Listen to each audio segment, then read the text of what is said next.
Hi, காலை வணக்கம். இன்னைக்கு தெருவாசல்லாம் கூட்டி தண்ணி தெளித்து கோலம் போட்டுட்டு உள்ள வந்து தேதி கேலண்டரை கிழிச்சு பார்த்தா இன்றைக்கி ஒரு பழமொழி போட்டிருந்துச்சு, அதிகாரியிடம் எதிர்வாதம் செய்யாதே அப்படின்னு. அதிகாரியிடம் எதிர்வாதம் செய்யாதே அப்படின்னு ஒரு பழமொழி நான் கேள்விப்பட்டதே கிடையாது. இது யாரோ ஒரு அதிகாரி தான் பிரிண்ட் பண்ணியிருக்காங்கன்னு நினைக்கிறேன். நம்ம யார் வம்புக்கும் போறது இல்ல, யார் தும்புக்கும் போறது இல்ல. நம்ம உண்டு, நம்ம ஜோடி உண்டுன்னு போயிடுறது. இந்த பழமொழிக்கு உங்களுக்கு அர்த்தம் தெரிஞ்சிருந்துச்சுன்னா எனக்கு வந்து கமெண்ட் பண்ணுங்கள்.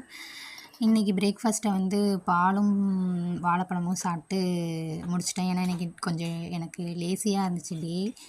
நேற்று வந்து கோகுலாஷ்டமிங்கிறதுனால கொஞ்சம் வீட்டில் நல்ல வேலை இருந்ததுனால எனக்கு இன்றைக்கி டே லேசியாக தான் போச்சு. அதனால் வந்து இன்றைக்கி லஞ்சை கொஞ்சம் சிம்பிளாக பண்ணலான்ட்டு சிம்பிளாக பண்ணலை. நேற்று செஞ்ச கோகுலாஷ்டமிக்கு செஞ்ச அவல் பாயசம் இருந்துச்சு. அந்த அவல் பாயசத்தை கொஞ்சம் மேக் பண்ணேன். கொஞ்சம் பால் ஊற்றி அதை மேக் பண்ணி சாப்பிட்டேன். அப்புறம் ஒரு விஷயம் கேள்விப்பட்டேன். ஹைதராபாத்தில் வந்து கிருஷ்ணனை வந்து தேரில் வச்சு அழைச்சிட்டு போயிருந்திருக்காங்க. அப்போ வந்து லைன் கம்பியில் அடிபட்டு அடித்து 5 பேர் இறந்துட்டாங்கன்னு கேள்விப்பட்டேன். ரொம்ப கஷ்டமாக போயிடுச்சு. யாருக்கு என்ன எப்படி எந்த நேரத்தில் என்ன நடக்குதுன்னு சொல்ல முடியலை. ரொம்ப கஷ்டமாக இருந்துச்சு அதை கேள்விப்பட்டோன்னே.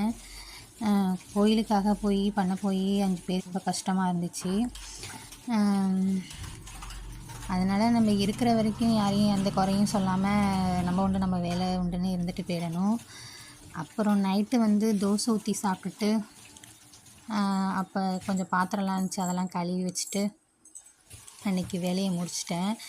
ஏன்னா அடுத்த நாள் நம்ம அந்த வேலையை செய்யும் போது கொஞ்சம் லேசியாக தான் இருக்கும். இன்றைக்கி டே கொஞ்சம் லேசியாக இருந்தாலும் இன்றைக்கி வேலையை இன்றைக்கி செஞ்சுட்டு இருந்துடுவேன். அப்படி தான் பாத்திரத்தை கழுவி வச்சுட்டு தூங்கிட்டேன். பாய்.